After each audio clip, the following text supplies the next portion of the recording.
Hey, welcome back to another episode of Tech Talk. I'm your host, Jeff Hootselle. Tech Talk's a show we talk to IT leaders and subject matter experts really around all areas of technology. We have great guests from all over the country, and today is no different. We are really excited today. We've got Lisa Roger from Dewberry. She's the CIO of Dewberry up in Fairfax, Virginia. Hey, Lisa, thanks for joining us today.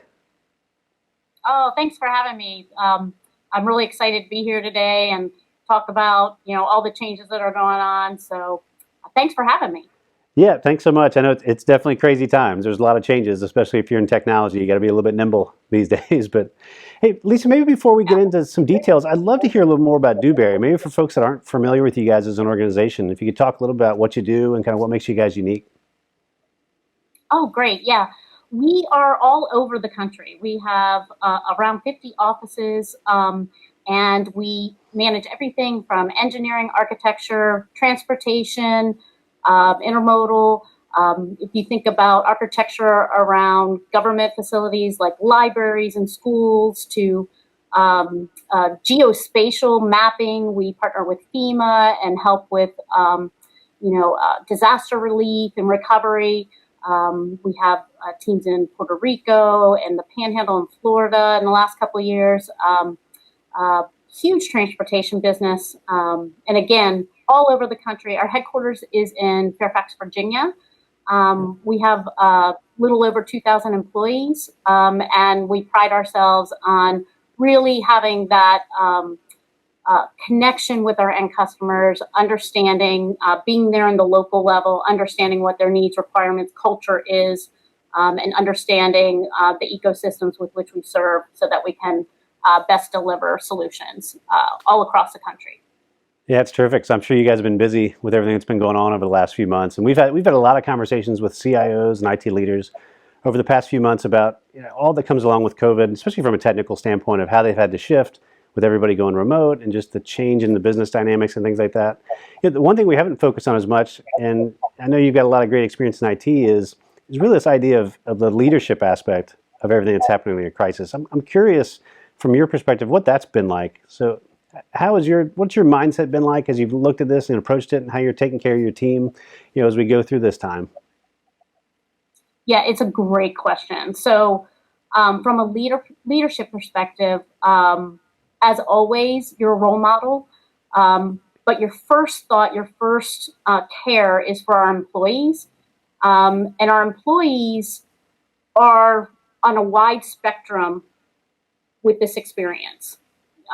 Some are very comfortable, some are very fearful, and they have real elements around their lives which define where they are with this pandemic and with the changes that are happening around them. So from a leadership perspective, you have got to have great communication skills. You've got to be able to listen.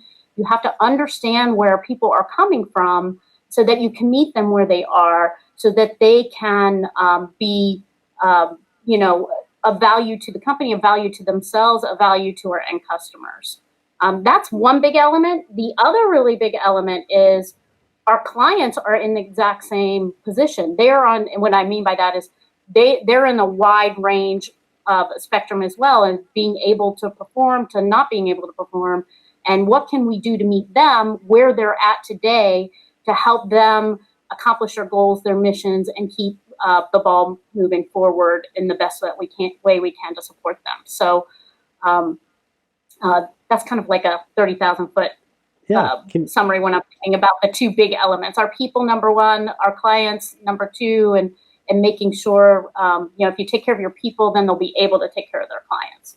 Yeah, I'm curious. Maybe you can give me an example or two of stuff you guys are doing with just internally and kind of taking care of your team. Anything that's changed or different that you guys have kind of instituted as part of this? Oh my goodness. Oh, yeah. I mean, obviously we went from, I think it was every evening at 5:00, there would be another county, state, city, state that would come out with a new rule, referendum, guidance, compliance around what you could do in public, not do in public. So from about mid-March 13th for the next 30 days, every single day was a challenge. So being able to get people to work from home quickly was our number one priority, coming up with understanding that your network is now in your house, from a firm's perspective, and all the security that comes around that. That was really big. Teaching people how to upgrade their routers. Gosh, your router is your choke point, and a lot of people don't realize that was a big thing. All the way to, hey, we still have folks that come into the office every day. So what we did from a logistics perspective, what we did from changing the filters in our air handlers, running the outside air a percentage higher, running the actual system 4 hours a day more than we normally would, having an up staircase, down staircase, constant cleaning on high touch point areas, providing masks, rubber gloves, hand sanitizing stations all over our building so that people can feel a sense of security. Kind of goes back to my first point that I made. Everyone's fear, uncertainty, things that make them feel secure are different and unique. So there's not one magic wand moment. There's not one solution. We really felt as leaders of our organization that we had to have a broad spectrum of how we approached making our environment safe, making our employees productive and feel valued throughout this process. Yeah, I think you're right. I think that's one thing a lot of folks overlook is everybody's experience and how they're handling all this is just different. I know some people that are working from home and they love it. Like they're like, this is the best thing that's ever happened. I get to stay home every day. I can work in my pajamas and hang out with my kids and I still get all my work done. And then other people are climbing the walls because they can't stay in their environment where they're at. They want to get back out and be around folks. So it's definitely challenging. I think the other aspect of this that's unique, and I talked to a CIO client of ours the other day, and his comment was interesting. We always had these conversations over the past few years on, how does IT, bridge that gap between the business. IT a lot of times is kind of sitting on the outside and they keep the systems running, but they're not necessarily an integral part of the business. His take was, hey, this is really IT's time to take the big stage and IT's opportunity to shine. And yeah, it's a crisis, but it's a big opportunity for us to show how important we are to the company and really make ourselves known there. Would you agree or disagree with that statement? What are your thoughts on that? Oh, goodness, agree 100%. IT should be an integral partner with the revenue generation portion of your organization, like I like to call the line. They should be hand in hand solutioning, ensuring that there are no roadblocks, understanding what it is we're delivering and how can we best solution with the line to give them the best runway, the best opportunity for efficiency and to stand out and just to serve their end mission and their end customers the most effectively. And you can't do that if you're a traditional IT shop and what I like to call the no police. You really have to not lean on policy, but lean into the business, lean into understanding what it is we're delivering, how can we help and how can we partner and how can we be that, that bulldozer that's just creating the path so that they can run as fast as they possibly can and want to. Yeah, I know I've heard you speak at other events before in the past, and I think at one of them, hopefully I'm quoting you somewhat accurately. You kind of said, you go to these meetings and IT shouldn't be allowed to say no, right? They need to figure out, understand the business, what the business is trying to accomplish, and then help them find a path to get there. And I think that's great. That's a fantastic approach, and that kind of goes along with your whole philosophy on IT. Maybe talk a little bit about that, kind of how you approach it. Yeah, again, a lot of people think of IT as a tool, or they'll think, traditionally, I should say, as a tool, or if you don't have to deal with them, then that's a good thing, that they're doing their job. But actually, IT should be an integral part of solutioning. What are we delivering? Who are our customers? And how can we best provide the ecosystem, the environment, and again, solutions that can push us forward to leapfrog us up above our competition and ultimately serve our end clients in the mission, better, stronger, faster than anybody else.